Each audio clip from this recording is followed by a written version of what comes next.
ठीक है, क्या हमने एल्यूमिनियम डिस्कस किया था? एल्यूमिनियम नहीं किया था, ठीक है। तो फिर यहां से स्टार्ट करते हैं।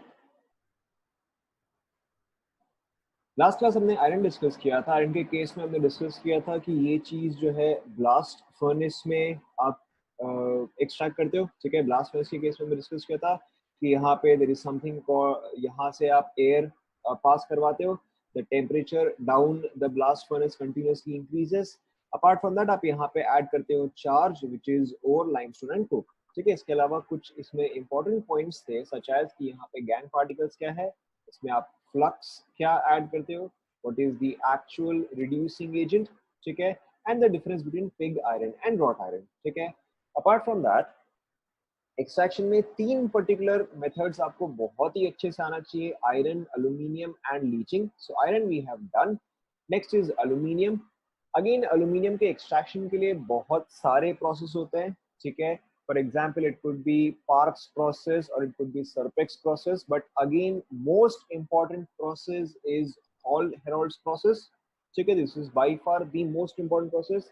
अब यहाँ पे आप करते क्या हो कि यहाँ पे आप Al2O3, ठीक है, you use Al2O3 and then you add something, ठीक है, you add something NaAlF6, Na3AlF6 और CaF2, ठीक है।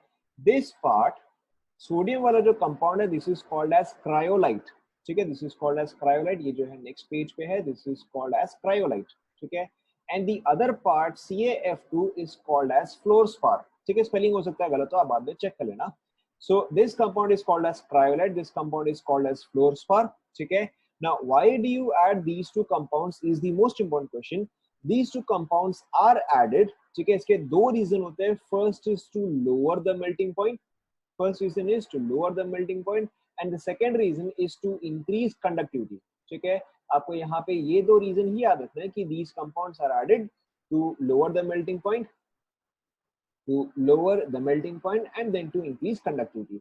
अब आप एक्सट्रैक्शन ऑफ एल्यूमिनियम एक्चुअल में करते किस तरह से हो कि एक्सट्रैक्शन ऑफ एल्यूमिनियम जो है वो आप इलेक्ट्रोमेटलर्जी से करते हो। इलेक्ट्रोमेटलर्जी इज सिंपली जहां पर कि आप इलेक्ट्रोलाइसिस यूज कर रहे हो, ठीक है। तो यहाँ पर जैसे कि आपने इलेक्ट्रोलाइसिस यूज किया है, इन दिस केस आपके पास कैथोड जो है, ठीक है, see the cathode that you have is carbon lining, ठीक है। इस कार्बन लाइनिंग, कैथोड जो है वो कार्बन लाइनिंग होगा। उसके अलावा आपके पास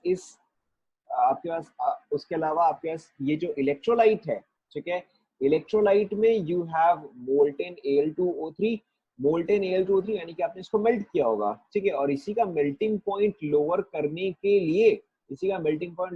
के लिए आप यहाँ पे ये सब्सटेंस ऐड करते हो, ठीक है। उसके अलावा यहाँ पे एक और पार्ट है कि एल्यूमिनियम जो है वो इसका Al से भी एक्सट्रैक्ट होता है। तो आपके पास एल्यूमिनियम के दो सोर्स हो जाते हैं, एक तो जो आपने Al2O3 लिया ही है, ठीक है, उसके अलावा आपने जो क्रायोलाइट ऐड किया है, ठीक है। अपार्ट फ्रॉम दैट यहाँ पे जब आप मेल्ट करते हो तो उस केस में जो मोल्टेन एल्यूमिनियम है वो आप इसमें से कलेक्ट करते हो, ठीक है। यहाँ पे एक ट्यूब होगा या यहाँ पे एक स्लोपिंग एरिया होगा और इस वजह से जो भी आपका मोल्टेन एल्यूमिनियम है that is collected. This is exactly same as जैसे कि आप आयरन के केस में करते थे। आयरन के केस में जो आयरन था दैट वाज हेवियर, आयरन था वो हेवियर था, स्लैग जो था वो लाइटर था। तो आयरन जो है वो नीचे में होता है, स्लैग जो है वो ऊपर में होता है। यहाँ पर भी एग्जैक्टली सेम कॉन्सेप्ट है कि एल्यूमिनियम जो है वो नीचे में होगा, ठीक है, जो आपका इलेक्ट्रोलाइट है या जो आपका स्लैग है वो ऊपर में होगा, ठीक है। apart from that there is one more point that you have to remember, that is कि कैथोड में, ठीक है, कैथोड में कार्बन जो है वो कंटिन्यूअसली कार्बन मोनोऑक्साइड, ठीक है, एंड कार्बन डाइऑक्साइड में कन्वर्ट हो रहा है। It is continuously converting into carbon monoxide and carbon dioxide. इसके वजह से ये कार्बन जो है ये कंटिन्यूअसली ऑक्यूपाई होता जाएगा या कंज्यूम होता जाएगा। Now, if the carbon is getting consumed, you have to replace, ठीक है, you have to replace whatever carbon you are consuming. तो extraction of aluminium में आपको जो important points ध्यान में रखना है that is first of all, ठीक है, first of all you add these substances and इनका use जो है वो ये रहा, ठीक है। Second thing, the carbon continuously gets oxidized. Second thing, the carbon continuously gets oxidized. to form carbon monoxide and carbon dioxide. Third thing, because carbon continuously gets oxidized, you have to continuously replace the carbon part. Is this clear?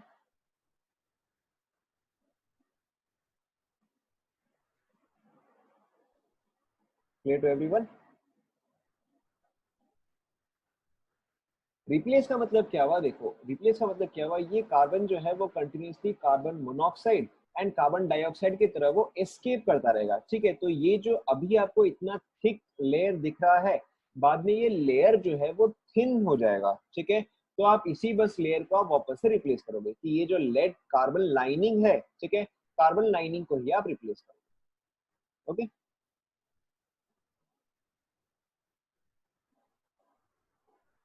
हाँ ना, ठीक है। So after extraction of aluminum, the last process that is important is leaching. ठीक है, leaching is also called as hydrometallurgy. यहाँ पे देखो आप in particular तीन ही चीज पढ़ोगे, ठीक है। First is hydrometallurgy, which is leaching. Second is pyrometallurgy. ठीक है, second is pyrometallurgy. पायरोमेटलर्जी का मतलब क्या होता है कि जहां पर भी आप हीट कर रहे हो, ठीक है। पायरो का मतलब होता है फायर, तो जहां पर भी आप सब्सटेंस को हीट कर रहे हो that is called as pyrometallurgy, ठीक है। इसके अलावा एक और आप कई बार पढ़ोगे इलेक्ट्रोमेटलर्जी, ठीक है। Electrometallurgy is exactly same. Electrometallurgy is जो हमने एल्यूमिनियम का अभी जस्ट डिस्कस किया। तो यहाँ पे देखो तीन आता है। Pyrometallurgy is concerned with iron, ठीक है। आयरन के केस में आपने हीट यूज किया था, सो पायरोमेटलर्जी इज, या iron is an example of pyrometallurgy. Electrometallurgy का एग्जांपल जो है दैट इज एल्यूमिनियम, ठीक है। And lastly is hydrometallurgy. Hydrometallurgy का एग्जांपल जो है वो आपका आ जाएगा सिल्वर, ठीक है, गोल्ड, एल्यूमिनियम और कॉपर, राइट। अब इसका इक्वेशन जो है वो फिक्स्ड ही है, आपको सिर्फ मेमोराइज ही करना है। The most common method for leaching is MacArthur Forrest method, ठीक है। हर बार इसी पे ही क्वेश्चन आता है, अगर आता भी है तो। And in this case you use NaCN और KCN, ठीक है। In this case you use NaCN और KCN in the presence of air or oxygen. यहाँ पे होता क्या है, यहाँ पे आपके पास मेटल है, the metal here can be silver, gold, copper, etc. ठीक है। You react this with CN in the presence of air, ठीक है। This forms a complex. जब भी आप इसे स्क्वायर ब्रैकेट के अंदर कंपाउंड देखो, जब भी आप स्क्वायर ब्रैकेट के अंदर कंपाउंड देखो, these compounds are called as complexes, ठीक है। आप इसको कई बार कॉम्प्लेक्स भी पढ़ोगे या आप इसको एज कोऑर्डिनेशन कंपाउंड भी पढ़ोगे, एक ही बात है, सेम थिंग, ठीक है। So when the metal reacts with CN और साइनाइड, इट फॉर्म्स कॉम्प्लेक्स और कोऑर्डिनेशन कंपाउंड, ठीक है। अब लेकिन देखो चीज क्या है कि आपने जो इम्प्योर मेटल है, इम्प्योर मेटल में से मेटल कंपाउंड तो निकाल दिया, लेकिन अब नेक्स्ट चीज क्या है कि आपको प्योर मेटल चाहिए, तो प्योर मेटल निकालने के लिए आप जिंक से रिएक्ट करवाते हो, ठीक है। तो zinc is acting as a reducing agent, ठीक है, और zinc is acting as a displacement reagent. Zinc जो है उसने मेटल को जो है डिस्प्लेस किया, ठीक है। तो यहाँ पे आपको दो स्टेप्स ध्यान में रखना है। जनरली कॉमन क्वेश्चन इसमें क्या आता है कि what is the reagent used, what is the reagent used in case of leaching, तो आपका एक तो ये आ जाएगा NaCN एंड KCN, ठीक है। इसके अलावा इस पे एक और क्वेश्चन आता है, what is the element used, what is the element used to displace the metal from complex, what is the element used to displace metal from complex, तो इस केस में आता है जिंक, ठीक है। इसके अलावा एक और कॉमन क्वेश्चन होता है कि hydrometallurgy is used to extract metal from, और hydrometallurgy is used to extract copper from high grade ores और लो ग्रेड ओर्स। तो ऐसे केस में आपको ध्यान में रखना है, it is used to extract copper from low grade ores. Clear?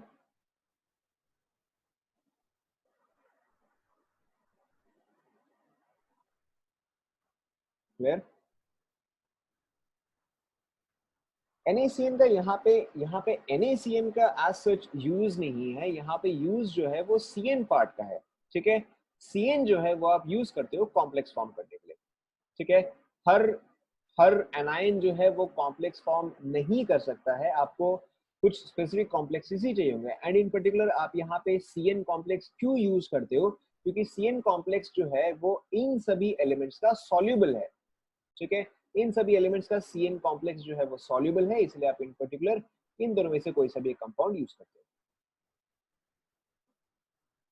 Low grade का मतलब लो क्वालिटी का मतलब ये होता है कि जैसे मैंने आपको पहले एग्जांपल दिया था कि आपके पास अगर दो ओर है, ठीक है, ore A and ore B. Now, if ore A has 60% copper and ore B has 20% copper, so ore A would be high quality, ore B would be low quality. या ore A would be high grade and ore B would be low grade. ठीक है. And leaching में देखो again same चीज है. Leaching is also called as hydrometallurgy. इसमें सिर्फ दो ही स्टेप्स है.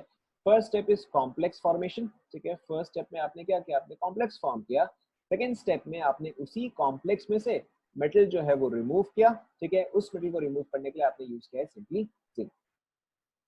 Leaching is profitable, leaching is profitable, but leaching in particular आप तब यूज करते हो जहां पर कि आपके पास मेटल का क्वांटिटी इज स्मॉल. ठीक है, जैसे कि क्रोमेटोग्राफी आप यूज करते हो when you have ore in minute quantities. Leaching भी जो है एग्जैक्टली आप सेम केस में ही यूज करते हो. It is use when the ore is in minute quantities. Clear? ठीक है, इसके अलावा हम डिस्कस करेंगे देखो कुछ कॉमन क्वेश्चंस. इस पॉइंट पे आपका जितना भी थ्योरी है, ठीक है, all theory part is done and all the common extraction part is done. इसके अलावा ऑब्वियसली आपको एटलीस्ट रीडिंग मारना है. ठीक है, आपको बाकी के जितने प्रोसेस है जैसे कि एक्सट्रैक्शन ऑफ टिन हो गया, ठीक है, या एक्सट्रैक्शन ऑफ कैसेटराइट हो गया, या फिर आपका लीचिंग ऑफ एल्यूमिनियम हो गया, ये सारे सिर्फ आपको रीडिंग करना है. ठीक है, all of this you just have to read. उसमें से रेयरली ही कभी क्वेश्चन आता है, या उसमें से ऑलमोस्ट कभी भी क्वेश्चन नहीं आता है. जो क्वेश्चन आता है वो इन सब में से ही आता है. मैंने आपको जितना थ्योरी पढ़ाया है, ठीक है, such as distillation, zone refining, vapour phase refining, ठीक है, या रोस्टिंग, कैल्सिनेशन, नहीं आपको सारे मेटल्स का याद नहीं रखना है, या एटलीस्ट आपको आज याद नहीं रखना है. ठीक है, अभी के लिए आप सिर्फ इसको रीडिंग मारो. आपको जितना भी इनऑर्गेनिक पार्ट है आप हमेशा उसको लास्ट मोमेंट में ही रिवाइज करते हो. ठीक है, आपको जिसका याद रखना है that is iron, aluminium and leaching. आपको ये तीन तो डेफिनेटली याद रखना है कंप्लीटली. ठीक है, उसके अलावा आपको सिर्फ रीडिंग मारना है. Is this clear? ठीक है, लेट्स डू सम क्वेश्चंस. ठीक है, कुछ क्वेश्चंस जो कि पहले आ चुके हैं. क्विक रिकैप, आपको सिर्फ आंसर बताते जाना है. ठीक है, फर्स्ट वाला आप छोड़ सकते हो. फर्स्ट वाला अच्छा चलो ठीक है, बता ही दो. Difference between mineral and ore. What is a mineral? बताओ, what is a mineral? Mineral is a naturally occurring compound. ठीक है, आपको यहाँ पे वर्ड ध्यान में रखना है, naturally occurring compound. And what is an ore?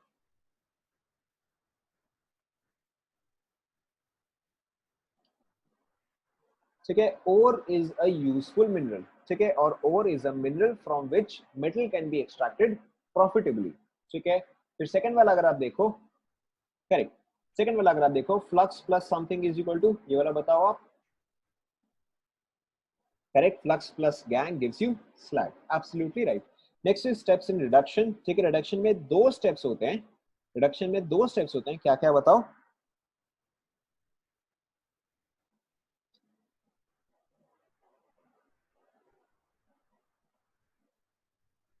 Correct, conversion to oxide, absolutely right. And second is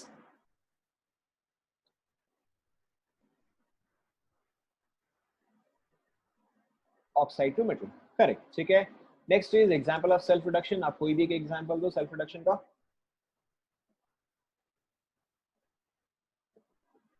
mercury. Correct, एक इक्वेशन लिखो आप.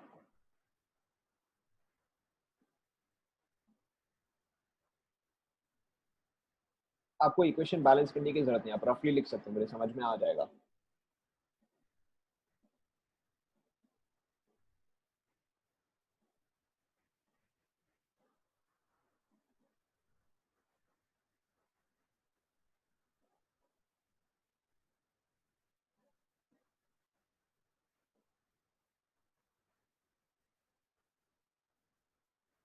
ठीक है, जैसे कि फॉर एग्जांपल सेल्फ रिडक्शन का example Hg plus HgS gives Hg plus H2. Absolutely right. ठीक है, जो उन्होंने एग्जांपल लिखा है एग्जैक्टली वही. ठीक है, इसका एक और एग्जांपल आता है विद कॉपर.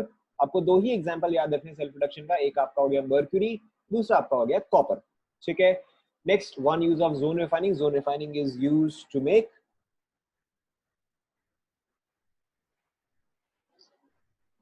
करेक्ट, ठीक है। What is zinc blende? Zinc blende का फॉर्मूला क्या होगा बताओ?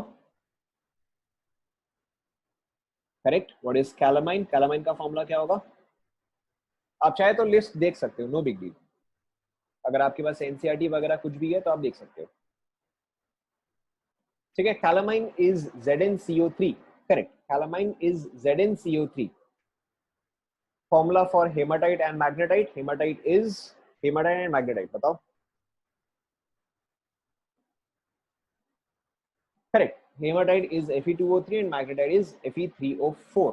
ठीक है, मूविंग ऑन, कॉमन क्वेश्चंस। ठीक है, which of the following occurs in native state? Native state का मतलब क्या होता है? जैसे कि अगर आप सोडियम देखते हो तो सोडियम जो है वो कॉमनली आपको मिलेगा एज NaCl। तो NaCl का मतलब this is in combined form. अगर आपको सिर्फ Na मिलता तो that is called as native state. जब वो किसी भी चीज से रिएक्ट नहीं करता है, it is called as native state. So which of the following occurs in native state? ठीक है, नेटिव स्टेट में आपको वो कंपाउंड मिलेगा, नेटिव स्टेट में आपको वो कंपाउंड मिलेगा जो कि इजीली रिएक्ट नहीं करता है, या यू गेट नेटिव, या you get noble metals in elemental state. ठीक है, तो फर्स्ट वाले में बताओ क्या क्या आएगा?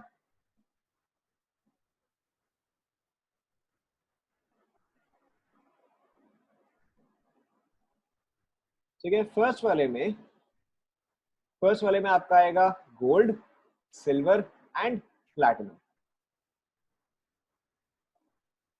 ठीक है, फर्स्ट वाले में आपका आएगा gold, silver and platinum.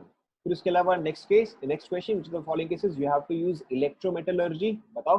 Electrometallurgy, electrometallurgy, यहाँ पे पहले आप क्वेश्चन पढ़ो, रुको, यहाँ पे पहले आप क्वेश्चन पढ़ो। In the following cases you have to use electrometallurgy. की इलेक्ट्रोमेटलर्जी के अलावा आपके पास कोई ऑप्शन ही नहीं है। ठीक है, आप इलेक्ट्रोमेटलर्जी तब यूज करते हो जब आपका एलिमेंट जो है वो हाईली रिएक्टिव है तो। ठीक है, if your element is highly reactive then no other element can reduce it. ठीक है, तो ऐसे केस में आपको इलेक्ट्रोमेटलर्जी कहाँ पे यूज करना ही पड़ेगा? Correct, first is sodium and the next will be potassium. ठीक है, तो यहाँ पे देखो आपको इलेक्ट्रोमेटलर्जी यूज करना ही पड़ेगा in case of sodium and potassium. जो भी हाईली रिएक्टिव एलिमेंट्स आता है, whichever is a highly reactive element always requires electrometallurgy. Electrometallurgy के लिए आपको हमेशा हाईली रिएक्टिव एलिमेंट ही चाहिए होता है। ठीक है, next what is the formula for, अच्छा चलो ठीक है, ये वाला तो हमने डिस्कस कर लिया, हेमाटाइट डिस्कस कर लिया, मैग्नेटाइट कर लिया, कैलामाइन कर लिया। What is the formula for galena? Correct, galena is PbS। ठीक है, looking at the next one. ठीक है, leaching is used in which of the following cases?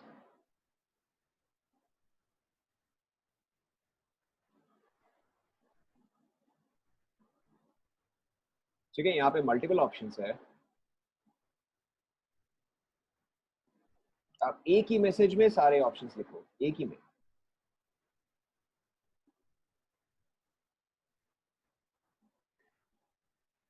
Correct, यहाँ पे देखो leaching is used in the following cases: gold, silver, aluminium, also aluminium is also used for leaching. ठीक है, low grade copper.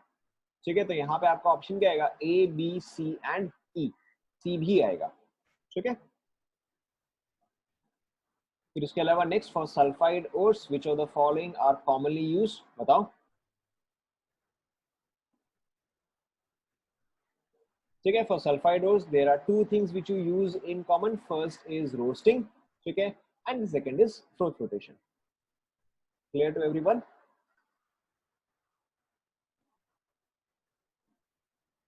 ठीक है, moving on.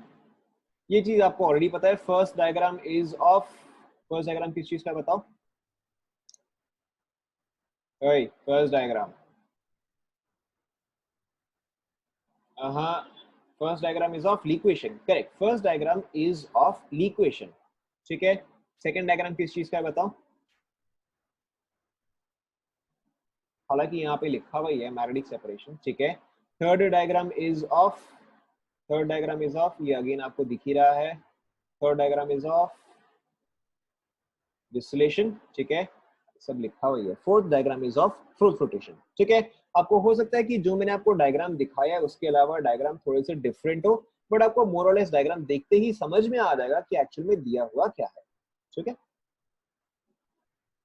Next common questions, ये questions जो है ये आपके जेई में आ चुके हैं। अगर आप 40 इयर्स या 41 इयर्स जेई चेक करोगे तो इसमें मेटलर्जी के बहुत ही सिंपल क्वेश्चंस आते हैं या बहुत ही नॉर्मल क्वेश्चंस ही आते हैं, जैसे कि फॉर एग्जांपल, ठीक है, first question, the metal which cannot be obtained by electrolysis of an aqueous solution of its salt is, बताओ, this one.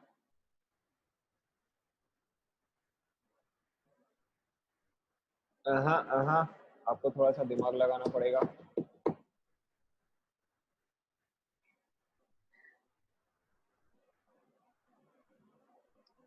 नो, दिमाग लगाओ।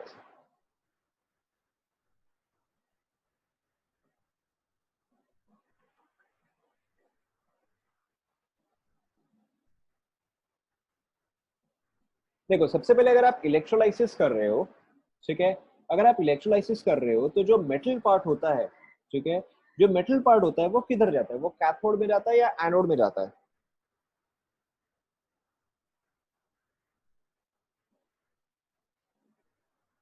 आधे लोगों को तो कॉन्सेप्ट क्लियर नहीं है।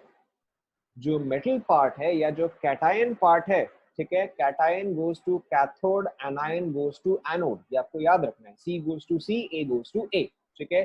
तो जो मेटल पार्ट है वो आपका जाएगा कैथोड के पास।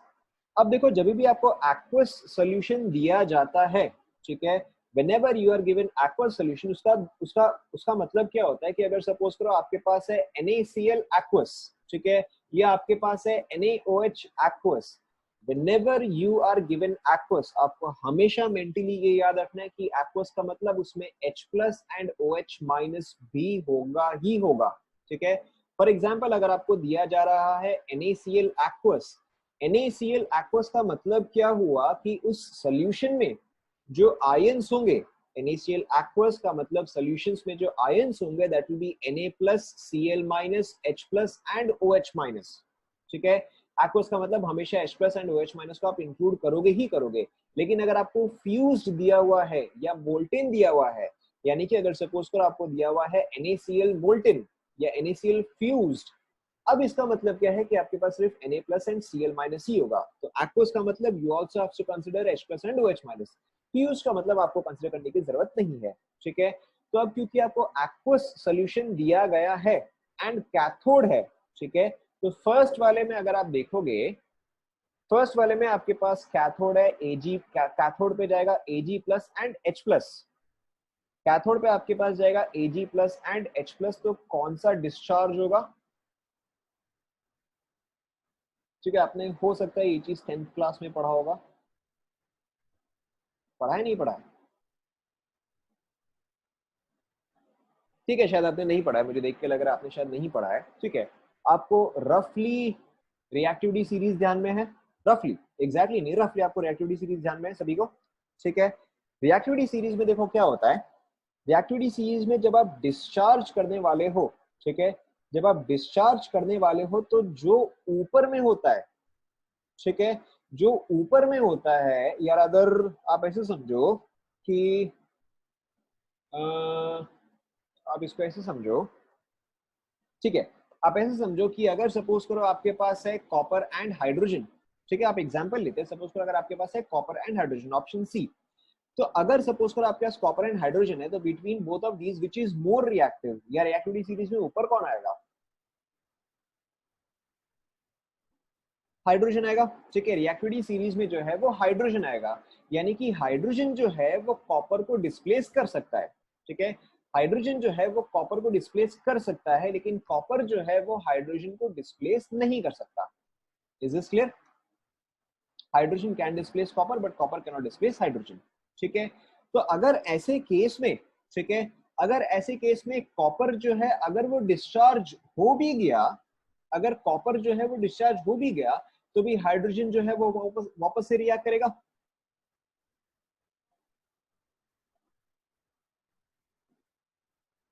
ठीक है, हाइड्रोजन जो है वो वापस से रिएक्ट करेगा। तो इसका मतलब क्या है कि you can not displace copper, ठीक है, you can not displace copper, क्यों? क्योंकि अगर कॉपर डिस्चार्ज होता भी है, एक सेकेंड रुको, एक सेकंड रुको, मैं उल्टा बोल रहा हूँ, ठीक है। यहाँ पे देखो आपका फर्स्ट इक्वेशन जो है, इसको मैं लिख ही लेता हूँ, बेटर होगा, ठीक है। आपके पास देखो फर्स्ट इक्वेशन क्या है कि आपके पास aqua salt of copper let's say plus है, ठीक है। कॉपर प्लस को आप ये देख रहे हो कि क्या आप कॉपर में कन्वर्ट कर सकते हो क्या, ठीक है। यहाँ पे कंप्लीट करने के लिए आपके पास दो चीज है, एक तो H प्लस है, H plus wants to go to H blue, ठीक है, एंड दूसरा copper wants to go to copper, ठीक है। अब इस केस में between copper plus and H plus which is more stable, जो भी रिएक्टिविटी सीरीज में ऊपर आएगा वो ज्यादा स्टेबल रहेगा, ठीक है। तो यहाँ पे ज्यादा स्टेबल कौन सा आएगा बताओ, करेक्ट, H प्लस जो है वो ज्यादा स्टेबल है। अब क्योंकि कॉपर प्लस कम स्टेबल है तो कॉपर प्लस जो है वो डिस्चार्ज रहेगा, ठीक है, या you will obtain copper plus. So in this case copper plus जो है that will be converted into copper, ठीक है। अब देखो रिएक्टिविटी सीरीज में अगर आप रफली बनाओगे, ठीक है, यहाँ पे हाइड्रोजन के ऊपर कौन कौन सा आएगा,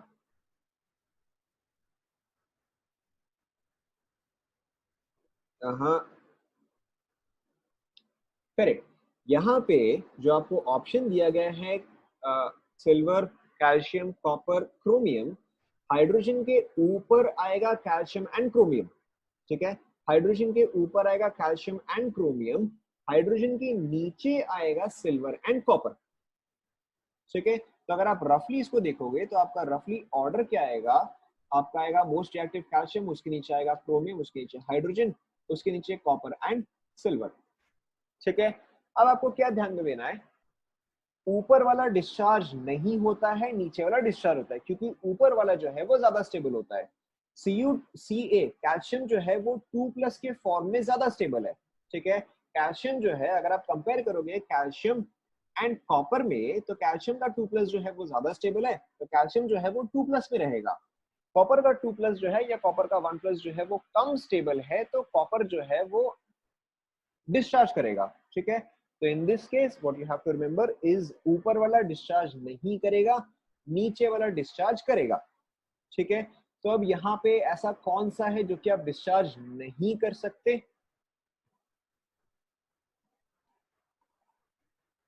करेक्ट। तो यहाँ पे कौन सा होगा जो आप डिस्चार्ज नहीं कर सकते, that will be calcium and chromium. Is this clear, ठीक है, जो ऊपर में है वो डिस्चार्ज नहीं हो पाएगा,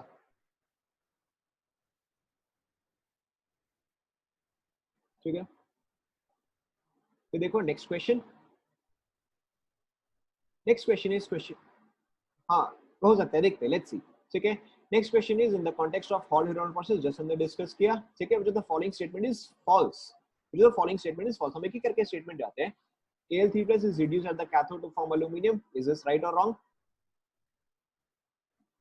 अच्छा 8 वाले के लिए, 8 वाले का आंसर जो है वो आएगा बी एंड डी, ठीक है, 8 वाले का answer will be B and D. However since मुझे दिख रहा है कि ये मेंस है, सिंस मुझे दिख रहा है कि ये मेंस है, तो अगर आपको एक ही आंसर मार्क करना होगा तो आप कौन सा करोगे बताओ, कैल्शियम, ठीक है। अगर आपको एक ही आंसर मार्क करना है तो आप मार्क करोगे कैल्शियम, लेकिन अगर आपको दो मार्क करने हैं तो आप मार्क करोगे कैल्शियम एंड क्रोमियम, ठीक है। नेक्स्ट वाला सिंस ये भी मेंस है तो इसका भी एक ही आंसर होना चाहिए, ठीक है। The following statement is false, पहले हम स्टेटमेंट ए चेक करते हैं, इज स्टेटमेंट ए ट्रू और false, statement A is true, ठीक है। उसके अलावा B Na3AlF6 serves as electrolyte, चलो देखते हैं, लेट्स सी, ठीक है। यहाँ पे NaAlF3 जो है वो आपका फॉल्स स्टेटमेंट आना चाहिए, because it is not serving as electrolyte, what it is doing, it is lowering the melting point, ठीक है, and it is increasing conductivity. Next statement, CO and CO2 is produced, this is true. Al2O3 is mixed with this which lowers the melting point and brings conductivity, this is true, ठीक है। तो आपका जो false statement आएगा that is statement B. Next देखते हैं which of the following ores is best concentrated by fluoride, बहुत ही simple है, इसका कौन सा आएगा बताओ, ठीक है।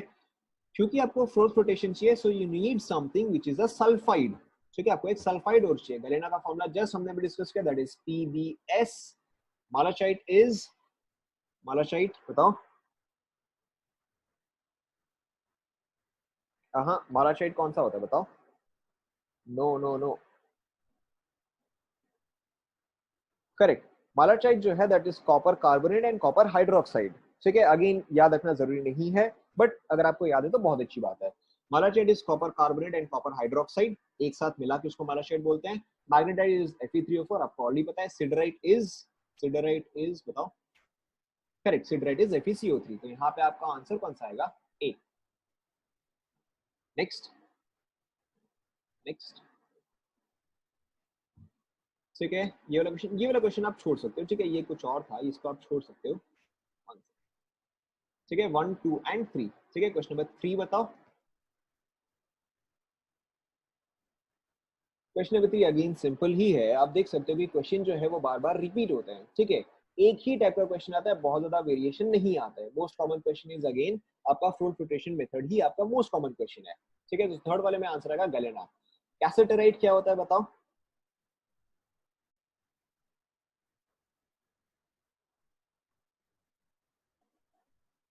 करेक्ट, कैसेटराइट इज टिन, ठीक है, कैसेटराइट इज टिन ऑक्साइड। उसके अलावा फिर नेक्स्ट देखो आप, during the process of electrolytic refining of copper, ठीक है, during the process of electrolytic refining of copper some metal are present in the anode mud. अब एनोड मड में क्या क्या होता है बताओ, वेरी इंपॉर्टेंट क्वेश्चन।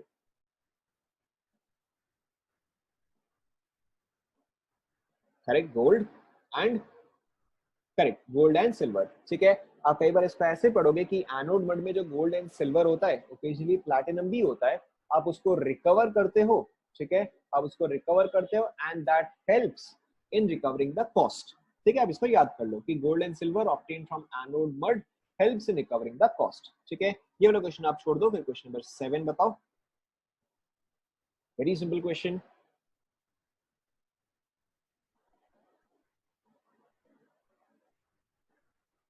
ठीक है, टाइटेनियम एंड जिरकोनियम, ठीक है, ये कौन सा प्रोसेस में था याद करो?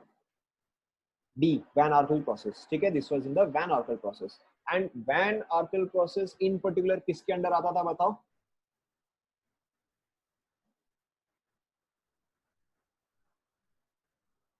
करेक्ट, Van Arkel process जो है वो आपका आता था वेपर फेज रिफाइनिंग के अंदर, ठीक है। So you can C questions जो है वो बहुत ही सिंपल होते हैं, आपको बहुत ज्यादा सर फोड़ने की जरूरत नहीं है। नेक्स्ट बताओ,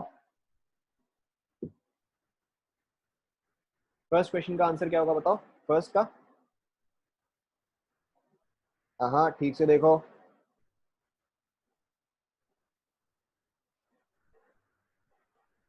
फर्स्ट का क्या आएगा बताओ? क्वेश्चन ऑप्शन सारे देखा करो।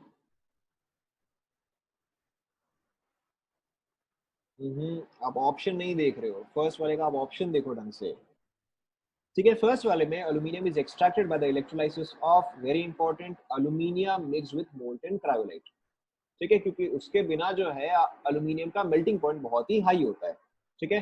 तो फर्स्ट वाले का आंसर आएगा सी। सेकंड वाले का बताओ, सेकंड वाले का मल्टीपल चॉइस है, आप मल्टीपल आंसर बताओ, ठीक है। अगेन आप देख सकते हो क्वेश्चन जो है वो रिपीट ही हो रहा है, metal extracted bye leaching with a cyanide, cyanide is NaCN KCl, ठीक है। तो यहाँ पे आपका आएगा सिल्वर एंड कॉपर। नेक्स्ट बताओ, क्वेश्चन नंबर 6।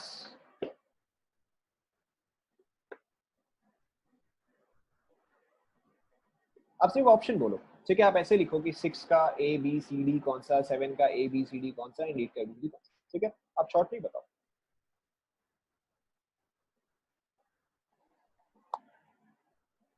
6 का क्या आएगा बताओ?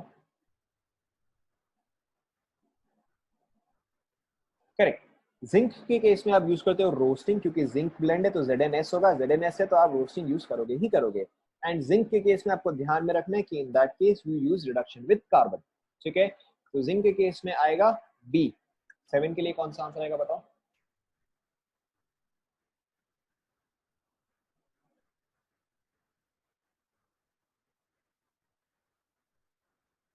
ठीक है, 7 वाला क्वेश्चन जो है, 7 वाला क्वेश्चन जो है, ये वाला क्वेश्चन मैंने दिया था जब मैंने एग्जाम दिया था, ठीक है। एंड उस टाइम पे मेरे को हेमाटाइट एंड मैग्नेटाइट के बीच में डिफरेंस याद नहीं था, तो मुझे तो याद नहीं था, लेकिन आपको ये चीज याद होना चाहिए, ठीक है।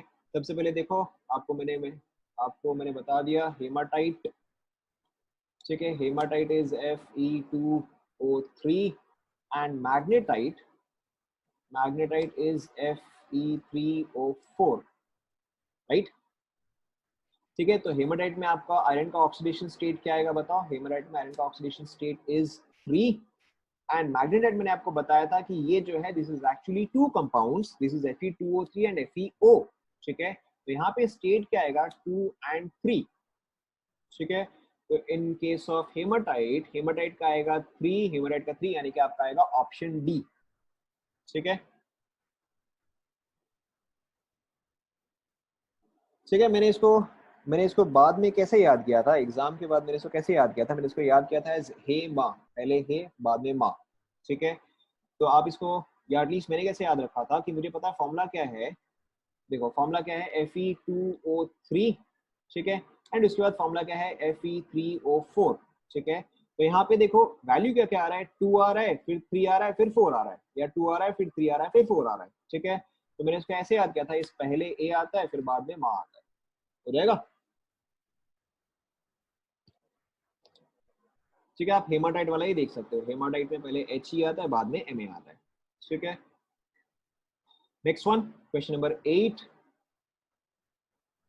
क्वेश्चन नंबर 8 बताओ।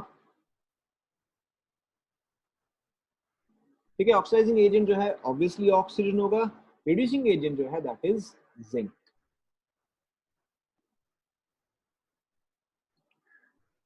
नेक्स्ट बताओ। ठीक है, आप पहले पूरा कंप्लीट करो, रट लो, डजंट मैटर, रट लो, आप पूरा कंप्लीट करो, ठीक है। आप एक ही मैसेज में सारे आंसर दो,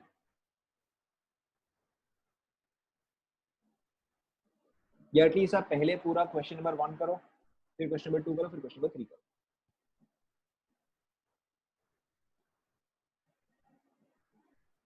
या फिर आप एक काम कर सकते हो, ठीक है, रुको, आप एक काम कर सकते हो कि ये सेशन जो है ये तो एंड होने वाला है, 40 मिनट जो है वो एंड होने वाले हैं, तो मैं आपको सजेशन दूंगा कि आप एक स्क्रीनशॉट ले लो, ठीक है। आप स्क्रीनशॉट ले लो, जब ये सेशन खत्म होगा we will start in 5 minutes, ठीक है। ये सेशन खत्म होने के बाद we will start in 5 minutes, तब तक आप इसका आंसर निकालो, ठीक है। आप एक स्क्रीनशॉट ले लो in case the session ends and write down the answer, we will start after 5 minutes when this session is ended, ठीक है। अभी तक आप कंटिन्यू करो, जब तक ये खत्म होगा तब तक आप कंटिन्यू करो।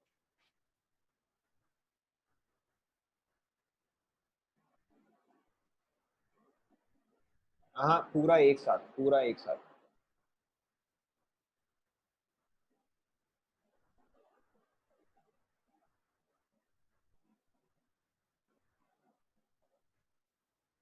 आई होप यू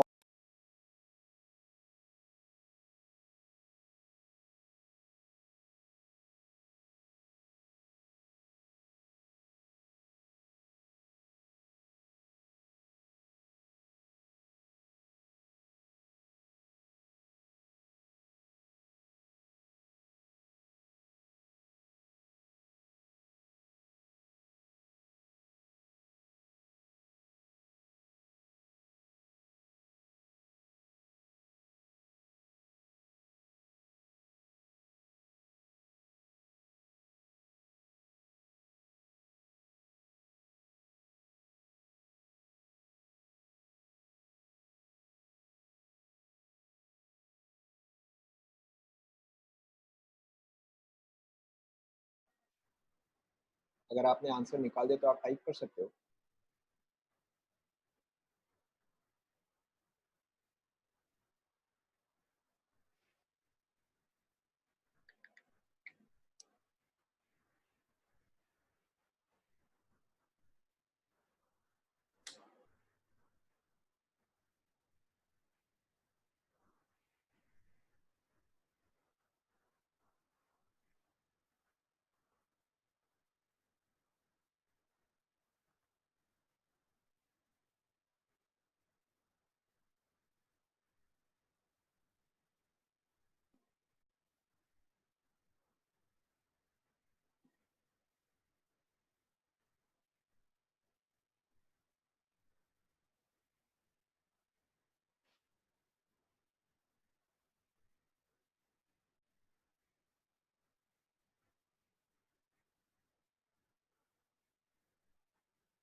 चलो ठीक है, let's see.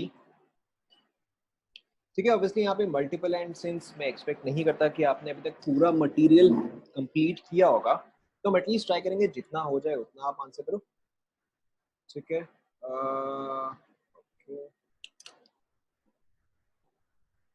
Let's start. Self production किस किस पे एप्लीकेबल है बताओ। फर्स्ट वाला ए एप्लीकेबल है,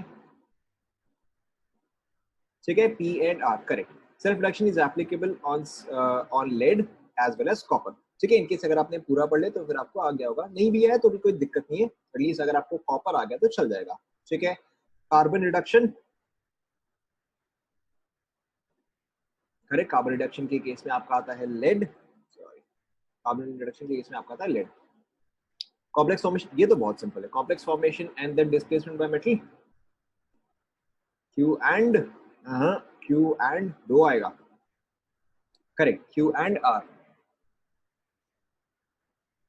ठीक है। उसके अलावा डिकम्पोजिशन ऑफ आयोडाइड, ऑब्वियसली आपके पास ऑप्शन क्या बचा बताओ, आपके पास ऑप्शन बता, यस, ठीक है। मूविंग ऑन, मैं इसका आंसर जो है, इसका आंसर मैं यहाँ पे लिख रहा हूँ, ठीक है। इसका आंसर जो है मैं यहाँ पे लिख रहा हूँ, बताओ। फर्स्ट वाला तो बहुत ही सिंपल है, फर्स्ट वाला क्या आएगा बताओ। फर्स्ट वाला आएगा पी, सेकंड वाला भी बहुत ही सिंपल है, क्या आएगा Q, third third third third third आपका आएगा पी एंड आर, ठीक है। सबसे पहले जेड एन है तो उसको आप रोस्ट करोगे, वो जेड एन ओ में कन्वर्ट हो गया, एंड देन जिंक जो है उसमें आप कार्बन रिडक्शन यूज करते हो, ठीक है। लास्ट वाला बताओ।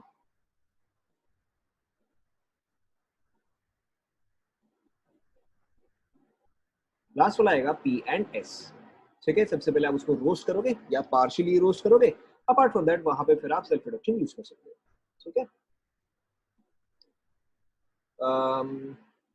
लेट्स से इसका आंसर मैं यहाँ पे लिख रहा हूँ, ठीक है। बताते जाओ।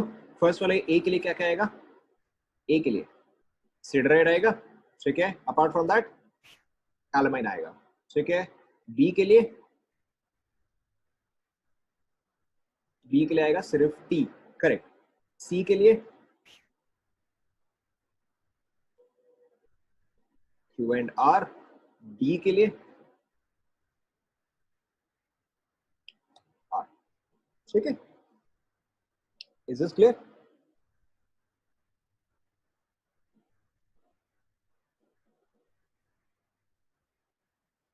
ठीक है, and as you can see ये जेई एडवांस का क्वेश्चन है, सो चाहे आप मेंस लेवल दो चाहे आप एडवांस लेवल दो, मेटलर्जी में क्वेश्चंस बहुत ही सिंपल होते हैं।